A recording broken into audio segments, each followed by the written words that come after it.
1258, Mongol warriors massacred hundreds of thousands in Baghdad, annihilating the most brilliant center of Islamic scholarship on earth.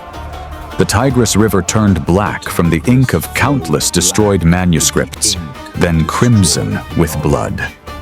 The Mongols appeared to be Islam's apocalyptic nightmare made real. Yet within a mere 50 years, these same conquerors would kneel in prayer toward Mecca. The grandsons of Genghis Khan would become Islam's fiercest champions. To grasp this extraordinary transformation, we must journey back to the Mongolian steppes in the early 13th century, where Mongols lived as nomadic herders. They followed their livestock across endless grasslands, living as their ancestors had for generations. Their spiritual practice was shamanism, perfectly adapted to their wandering existence. Shamanism is a spiritual tradition where special practitioners bridge the mortal and spirit worlds through trance, ritual, and ceremony. Living connections between humanity and the realm beyond. The heart of Mongol spirituality was Tengri, the eternal blue sky. Tengri transcended our modern conception of deity, the ultimate cosmic power, the living consciousness of heaven itself. The Mongols perceived spirits inhabiting everything in nature: rivers, mountains, forests. Every element of the natural world possessed its own spiritual essence. This spiritual framework was remarkably open-minded. The Mongols held that all religions grasped aspects of truth and worshipped the same supreme divine reality.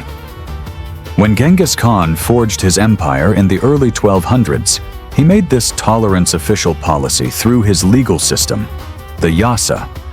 The Yasa explicitly guaranteed religious freedom.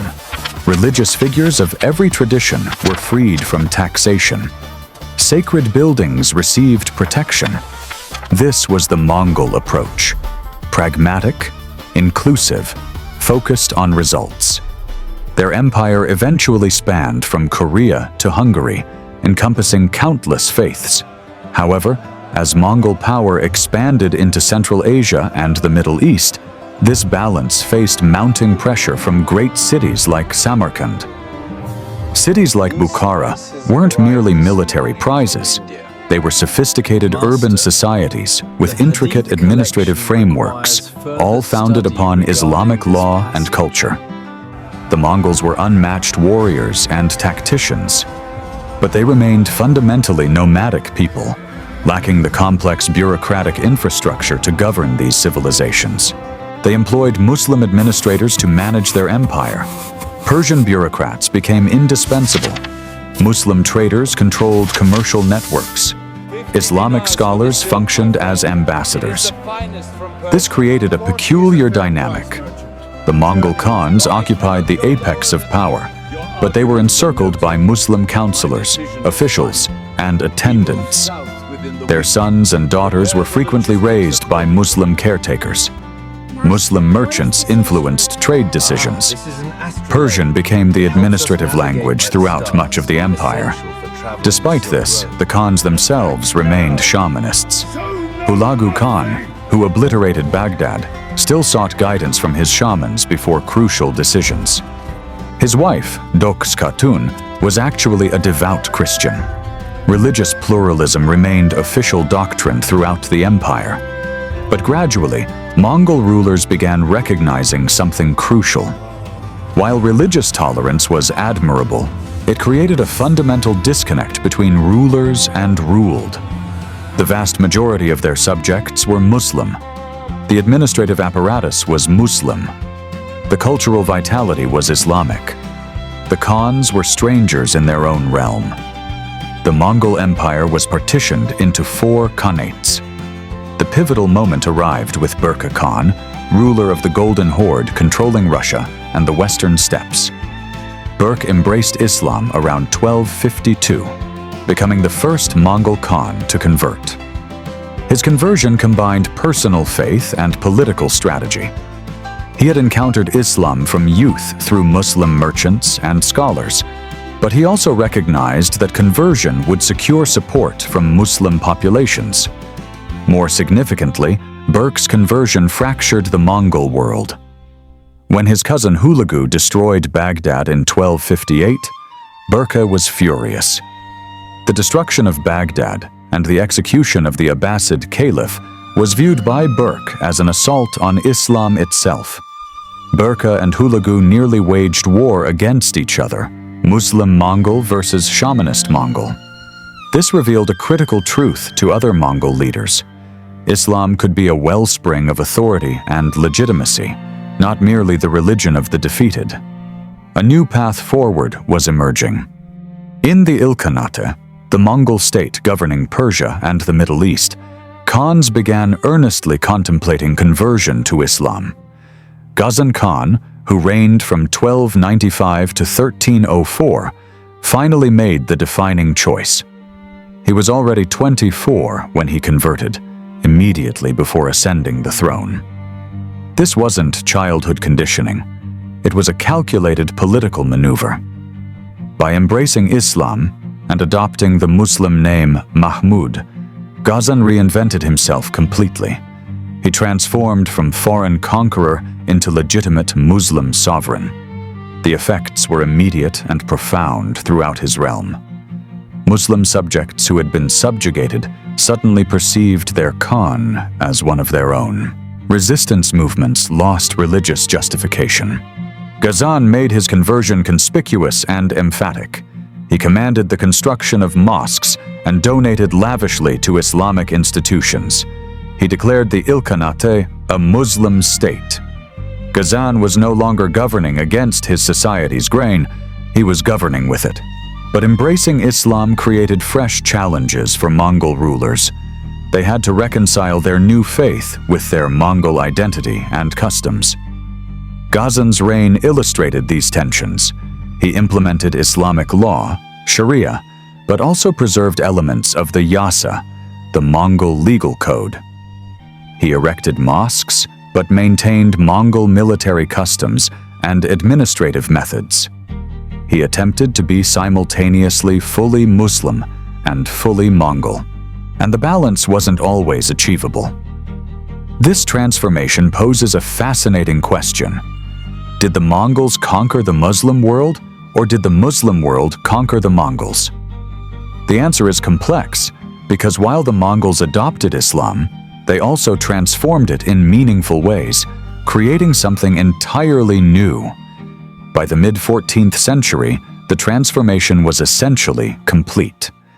The major Mongol Khanates were Muslim states. The Golden Horde, the Ilkhanate, and eventually the Chagatai Khanate had all embraced Islam as state religion. But this wasn't simply Mongol submission to Islamic civilization.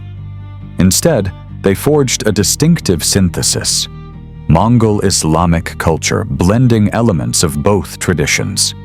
The synthesis they created would exert lasting influence.